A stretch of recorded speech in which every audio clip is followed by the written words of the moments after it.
All right, so in 6.5, it was inequalities in one triangle. We learned that the sum of any two sides has to be greater than the third. And then we learned about the largest angle theorem and the longest side theorem, which says largest angle, or the side opposite the largest angle would be larger than the other side. And the angle opposite the longest side would be larger than the angle opposite the smaller side. So in exercises 1 and 2, it says list the sides or angles in order from least to greatest. Obviously, it gives you the angles. So for number 1, we're going to list the sides in order from least to greatest. So what's least?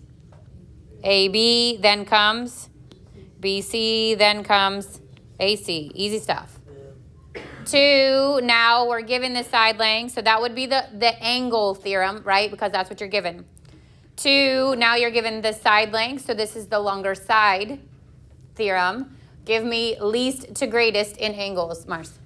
Angle S, angle T, and angle R. Wait, no. Least to greatest. What's? Oh, I got this. Go ahead. No, go try again. What's the smallest? Smallest is angle R. Good. Then T, then S. good. What was I thinking? I don't know. What were you thinking? Okay, and be careful because that order can change. Like I could say greatest to least, and it would switch it. You don't want to get something like that wrong just because you didn't read the instructions well. So make sure you're reading it. Yeah, got it. Okay, 3, 4. Both say tell whether the side lengths can form a triangle. So what's our test here? That one is yes. Well, what's the test?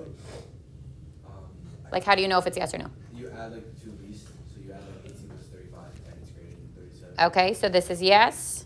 And with the second one, add the two smaller ones. Is it greater? No, it's equal. It can't be equal. It's got to be greater, so that's a no. Number 5 says Jeremy wants to build a triangular toy using sticks. He had one stick that's 12 inches and another that's 10. What are the possible lengths of the third side of the triangle? Kumarka. Good. Greater than the difference, which is 2, less than the sum, which is 22. Questions? So again, greater than difference, less than sum. Okay, this was 11, and I told you to try but not stress too much about it because we're going to get some application here, but. I got it in the first try. I got it right. Great. And I guessed. Okay. So, the application is that it's two triangles being put together, right? On the left, there are still two triangles, though. On the left triangle, you've got a right angle because these would be perpendicular. You've got 40, which means that top angle is what? 50 degrees. So if I were to just look at that triangle, I would know that the side opposite the 40 has to be smaller than the side opposite the 50, which means this side has to be less than 50. Then if you look at the triangle on the right, the 50 is there, which means the top angle would be what? 40. And that tells me that opposite the 40 is 35, so opposite the 50 has to be greater than that, which would be greater than 35.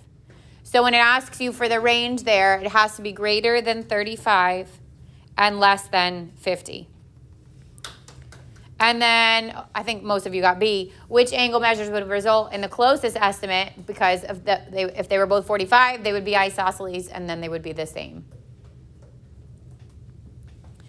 All right, so today we're doing 6.6, which is the last section in chapter 6, which means we get an extra day of review, okay, before your test, which is next Tuesday.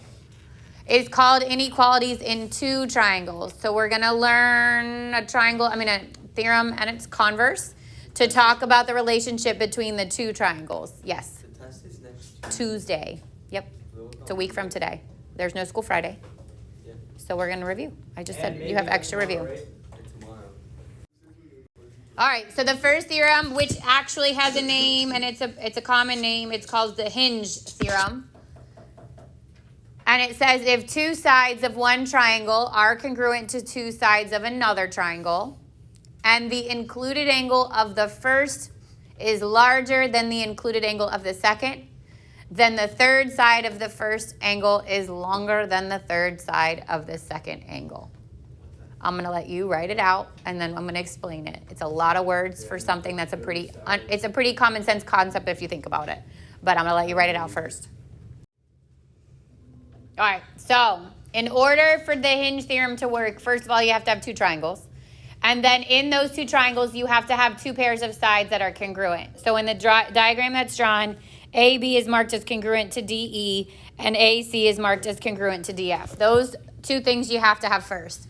Then you have to have information about the included angle, or the angle where those sides meet.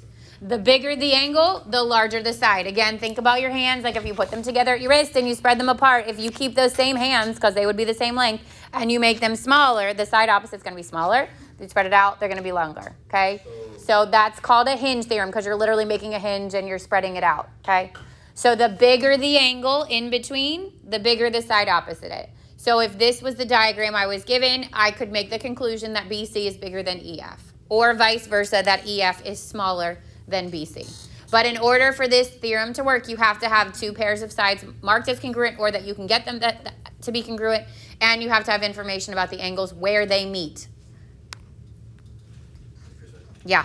Does it have to be like side angle side? It would be side angle side, but the A is not congruent this time. Okay. The A is different. That's what it is. And the one with the bigger A has the longer side. The one with the smaller A has the shorter side. Yeah. So the angles have to be in the same position. Correct. It has to be where the two sides meet.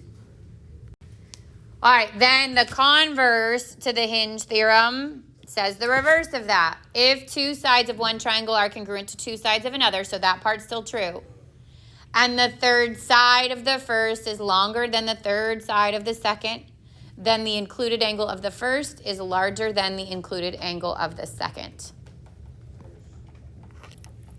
So for both, you have the two pairs of congruent sides. For the first one, you know about the angle which leads to the sides. This one, you know about the side which leads to the angle.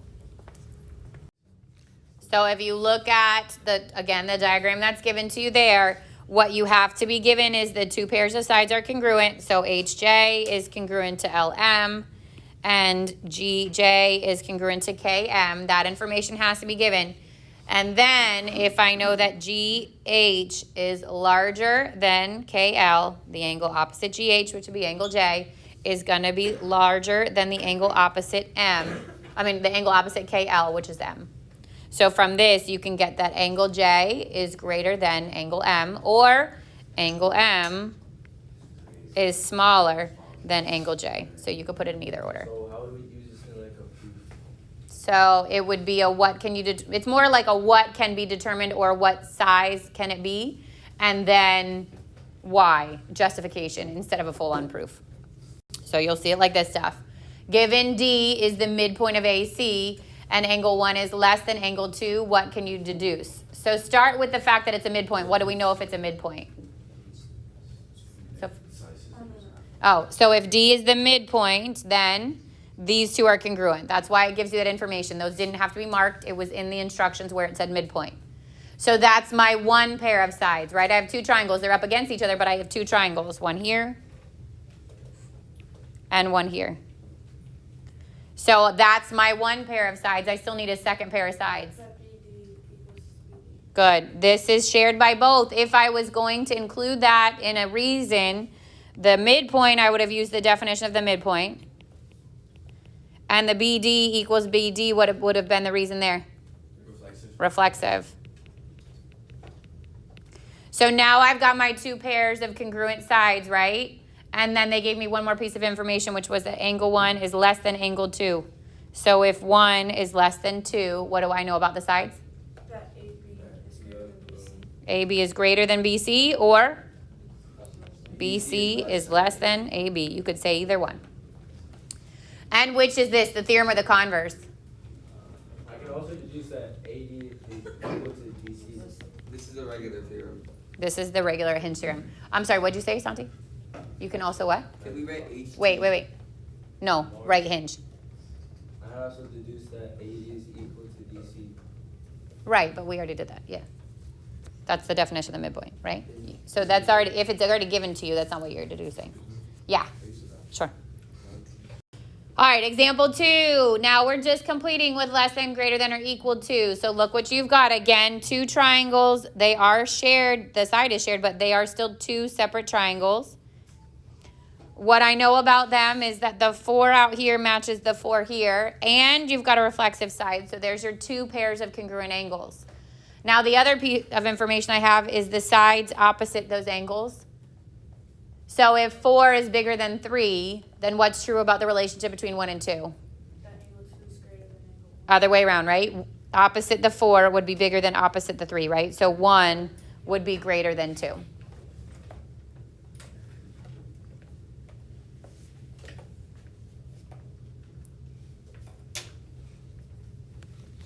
Questions on that one?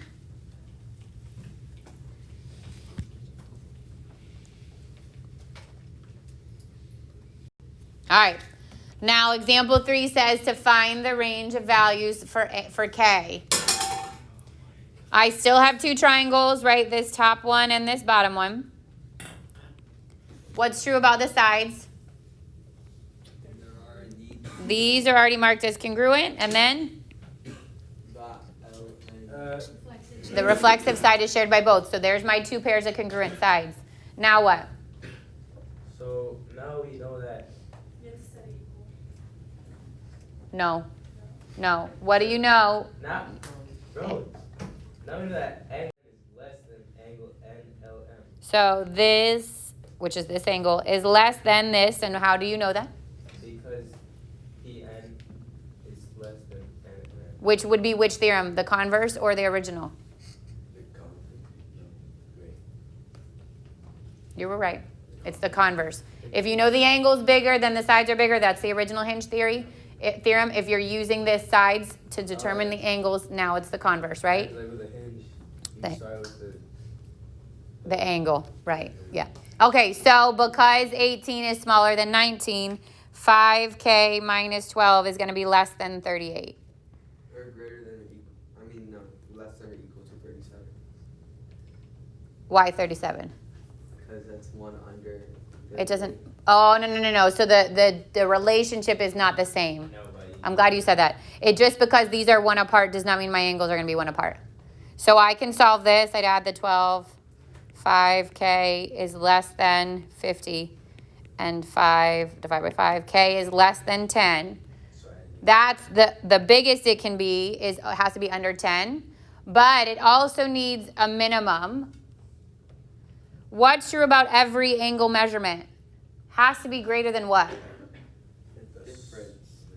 Nope. Nope.